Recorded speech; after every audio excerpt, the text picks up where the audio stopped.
Début des 5 championnats majeurs, occasion parfaite de tenter un prono chez les copains d'Unibet, d'autant que mon lien en description permet de limiter les risques grâce au remboursement du premier pari s'il est perdant. Exemple, une mise de 100 € sur les victoires de Lens et de l'Atlético égale 275 € dans la poche, et si perdant, vous récupérez vos 100 € pour pouvoir rejouer. Condition pour jouer en bas de l'écran. C'était vraiment beaucoup de fierté, beaucoup de bonheur aussi. J'étais très excité de jouer sous ces couleurs, donc voilà, je suis très content ce soir et en plus il y a une très belle victoire, donc c'est top. L'équipe, j'espère que vous allez bien aujourd'hui. Nouveau 5, au programme du jour, les enseignements de PSG Montpellier, dont la réaction de Luis Enrique après le festival des Parisiens hier, une séquence Nicolin et l'FP Droit TV, la situation incertaine de Guardiola du côté de Manchester City à l'approche d'un événement pour le moins important, un lot d'informations autour du foot de sélection avant de conclure avec la nouvelle distraction de Cristiano Ronaldo en dehors des terrains. Bref, je vais pas en dire plus les amis, vous connaissez la recette, je compte sur vous d'avance et comme d'habitude pour m'éclater le compteur de j'aime, la rentrée approche à grands pas et je veux directement qu'on soit en phase. Merci à tous ceux qui le feront. J'invite encore les personnes qui ne l'ont pas encore fait à télécharger gratuitement l'application SofaScore pour ne rien manquer du début de la saison. Score en direct, classement, statistiques et j'en passe. Le lien est disponible en description.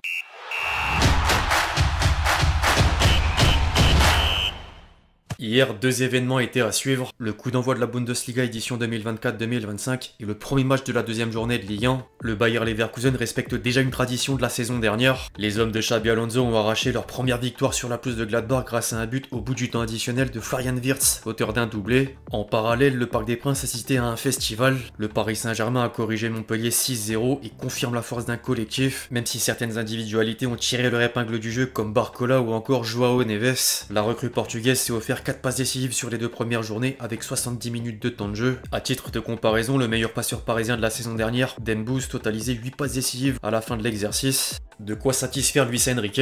Ça a été un festival offensif et défensif, je suis très content. C'était la soirée parfaite, c'est le premier jour, le retour au Parc des Princes avec nos supporters. C'était de longues semaines sans football, sans compétition, et ce retour s'est fait avec un match très complet, en défense comme en attaque. L'entraîneur parisien mettait vraiment le curseur sur la force d'un collectif plutôt qu'un joueur. C'est sans doute la seule équipe avec laquelle je peux jouer avec 7 joueurs offensifs mais qui reviennent, qui travaillent défensivement. Il joue aussi la largeur, avec ces joueurs on peut tout changer. Je crois que vous n'avez jamais vu une star mais 16 qui défendent et qui attaquent. C'est la perfection et c'est ce que l'on recherche. En dehors des principaux acteurs, Lucho voulait mettre en avant les travailleurs de l'ombre sur le mercato. C'est un travail impressionnant de Luis Campos et Nasser Al-Khelaifi. Ils me donnent les meilleurs joueurs et ensuite il faut les mettre sur le terrain. S'ils ne font pas ce dont l'équipe a besoin, les joueurs savent qu'ils ne vont pas jouer. Le niveau à l'entraînement est vraiment excellent, ils savent ce qu'ils ont à faire. En parlant du mercato, la dernière semaine du marché des transferts devrait pas mal bouger dans le sens des départs comme des arrivées. Plusieurs indésirables sont en train de trouver preneur mais le flou reste total à propos des potentiels recrues. Par contre, certains dossiers commencent à prendre du plomb dans l'aile, dont Sancho en partance vers la Juventus. Les tabloïds anglais indiquent d'une autre part que Chelsea pourrait passer à l'action concernant Osimhen, tandis que la presse italienne a mis la balle dans le camp parisien, d'autant que Lukaku arrive et De Laurentiis veut à tout prix céder l'international nigérian. Affaire à suivre. Enfin, Luis Enrique était obligé d'encenser Barcola. Depuis que je connais Bradley, depuis qu'il est arrivé l'an dernier, je crois qu'il a beaucoup évolué. Il continue d'être un joueur très intéressant, avec des pointes de vitesse incroyables, beaucoup de qualité. Il travaille aussi très bien défensivement. Je le vois comme un joueur qui a faim, qui a très envie et qui veut se transformer en un joueur encore meilleur. Et c'est ce qu'on veut ici. L'homme en forme du moment livrait d'ailleurs une première réaction au micro de DAZN à l'issue du match. J'ai pris beaucoup de plaisir, l'équipe tourne bien, c'était parfait. Je me suis libéré depuis l'Euro 2024, j'ai pris conscience que je pouvais faire des différences. Je me sens bien, je fais des percées depuis très jeune, ça marche encore, je vais continuer comme ça. Le deuxième but, je savais pas si Ousmane allait me la donner, je me suis placé et j'ai marqué. C'est parfait. Au-delà de s'illustrer à 2 reprises, l'ancien Lyonnais marquait des points dans d'autres domaines du jeu.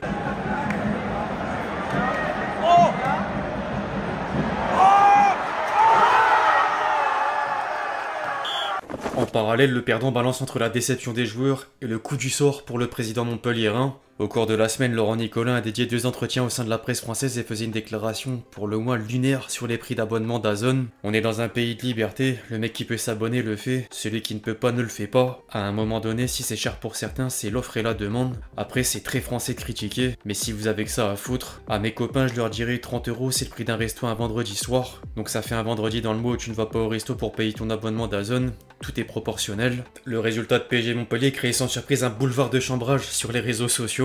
Chez les journalistes, Riolo a donné le ton. J'espère que Nicolas regarde le match et qu'il n'est pas allé au resto, sinon il rate un grand spectacle.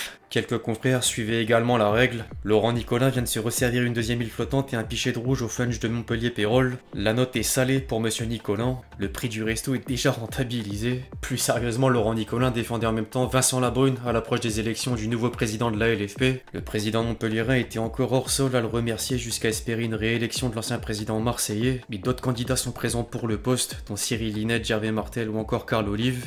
Au passage, si vous trouvez un scandale dans les prix d'abonnement d'Azone, les décideurs du foot français trouvent encore le moyen de l'accentuer un peu plus. La LFP a lancé une plateforme pour diffuser la Ligue 1 au Royaume-Uni et les Britanniques peuvent accéder à tous les matchs du championnat de France pour 11,80 €. Ou comment la mettre bien plus profond. Outre-Manche, Manchester City s'apprête à vivre une période pour le moins particulière. L'an passé, les médias anglais avaient relaté que le club mancunien est accusé de 115 violations du fair play financier et faisait planer la menace d'une relégation. Quelques mois plus tard, l'audience va démarrer avant un verdict au début de l'année 2025. Coïncidence, Guardiola a annoncé en fin de saison dernière donner réponse quant à une potentielle prolongation sur la période fin 2024, début 2025. Les dirigeants du champion d'Angleterre ont d'ailleurs perdu patience et aimeraient connaître la décision le plus tôt possible en vue de lui trouver un successeur. En parallèle, Sky Sports ajoute que le technicien espagnol envisage de prendre une sélection nationale plutôt que de s'asseoir sur le banc d'un club. Le Brésil et l'Angleterre sans doute en ligne de mire.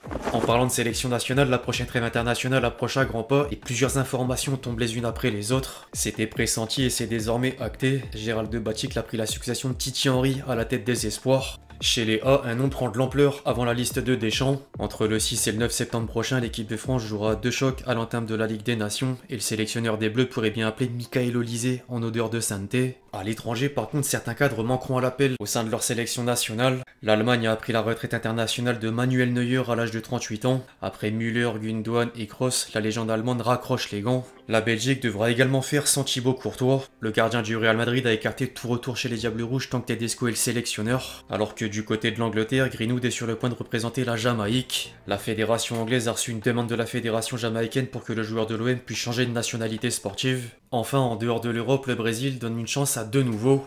Do Real Madrid, Estevão Luiz Henrique do Botafogo. Ai, Jesus, obrigado, Senhor. Obrigado, Jesus, obrigado, Jesus. Estevão William fait une première sélection à 17 ans, de la même manière que Luis Enrique. La Seleção disputera quant à elle des matchs de qualification à la Coupe du Monde 2026. Avant de conclure cette vidéo, les amis, des nouvelles d'un certain Cristiano Ronaldo.